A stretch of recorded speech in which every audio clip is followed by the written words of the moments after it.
everything. Something about your love, something about your love changes everything, changes everything. Something about your love, something about your love changes everything, changes everything. Something about your love, something about your love changes everything, changes everything. Something about your love, something about your love changes everything, changes everything. Something about your love, something about your love changes everything. You turn my morning into dancing. You turn my morning into dancing. You turn my morning into dancing. You turn my morning into dancing. 'Cause your love changes everything. Your love changes everything. You turn my morning into dancing. You turn my morning into dancing. You turn my morning into dancing. 'Cause your love changes everything. Your love changes everything. Oh, there's something about your love, something about your love changes everything in my body.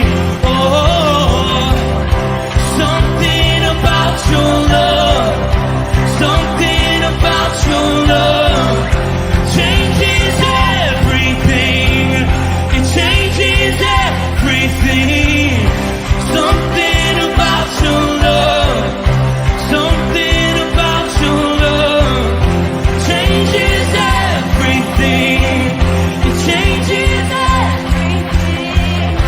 Something about your love, something about your love changes everything, changes everything.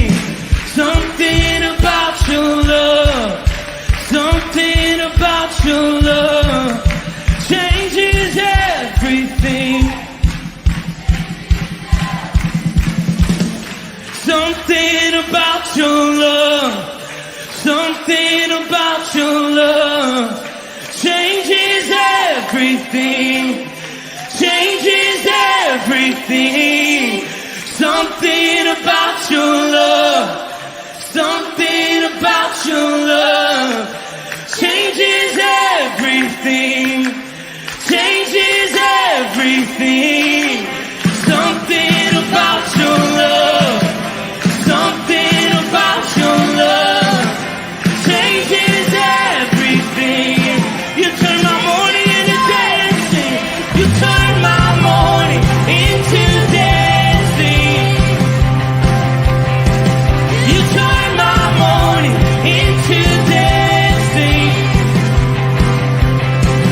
You turn my morning into dancing.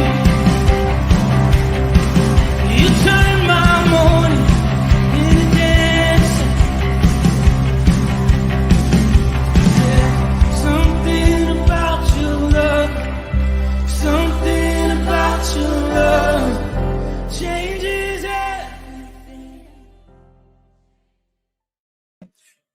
Good morning, Rooted Men, and happy Wednesday morning. Pastor Tom, Firmly Rooted Ministries, and we are digging into Proverbs chapter 3. We're going to be looking at verses 6 through 9. Getting it done here at the house. Kimberly's at the table, already getting busy over there. She says, hello, gentlemen. Let's see. Who else is on board? I'm on board, obviously. Good morning, Rooted Men. We've got Ken Gooch. Good morning, fellow brothers in arms. Bert Reggiani. Good morning, gentlemen. Chris Connolly is on board. We got a few others popping on. Let me see what we're doing in Rumble. We've got a few over there. We've got a couple on Twitter. So, all right. We seem to be broadcasting in those places. I'm doing 6 through 9, but 6 through 8 tie together, and 9 stands alone as one of the sayings, saying number 10. So let me pull up my text here and let's look at those 6 through 8. Do not eat the food of a begrudging host. Do not crave his delicacies. For he is the kind of person who is always thinking about the cost. Eat and drink, he says, but his heart is not with you. You will vomit up the little you have eaten, and you will have wasted your compliments. Seems to be a lot of something about something as stupid as food. I think one of the things you got to pick up on here is begrudging. Solomon is saying, be wise enough in the situations of your life to know the attitudes of the individuals who are around you. You know, we try to put the best construction on everything, but we must be wise enough to know that not everybody has the best in mind. See, why in the world is this host having a party at all if they're begrudging doing it? That's the point. They're doing it because they feel it's socially acceptable. They feel it's the way to get to fit in. It's the way to feel important. It's the way to do this and do that.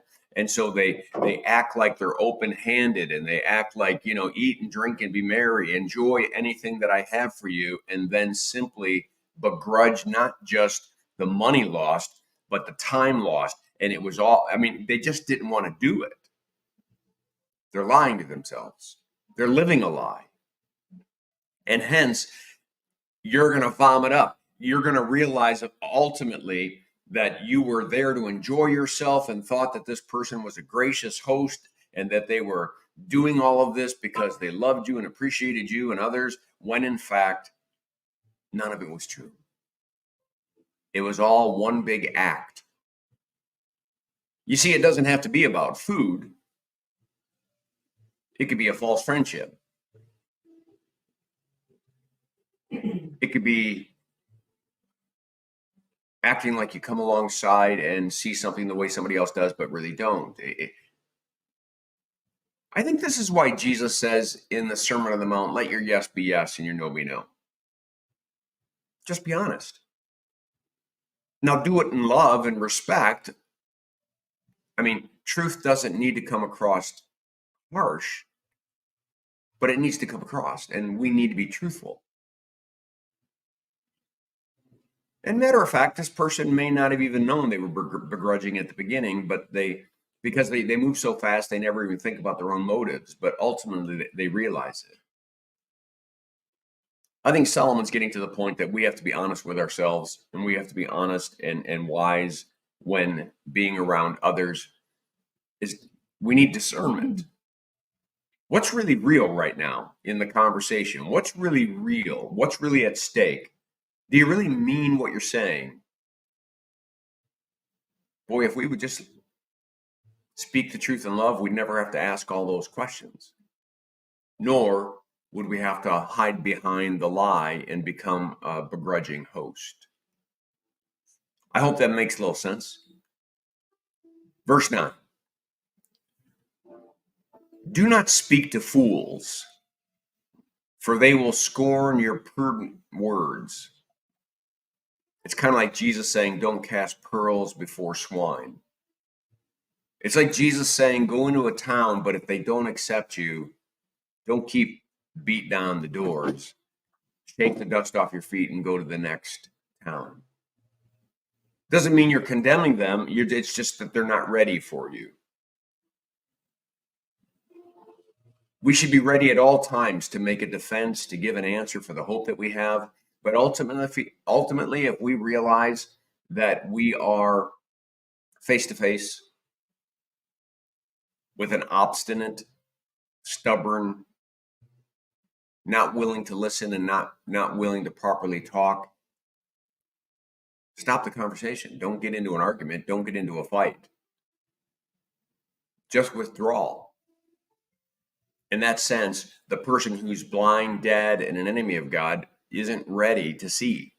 They're not even ready to contemplate the idea. And so you're sowing seeds, and some of it's going to fall on the driveway, and birds are going to come and eat up the seed before it even can do anything. So he's not saying don't talk to people. What he's saying is know when to stop. And always know that it's more important to keep the relationship than to win the argument. Because ultimately it might be elongating that relationship that finally gets you to the point where it's no longer the driveway, but it is good soil for a seed to drop in. All right. I hope that makes sense. I hope it is a blessing to you. Let me finish by saying, have a great day. Make it a firmly rooted day, and may someone see Jesus in us today. Peace.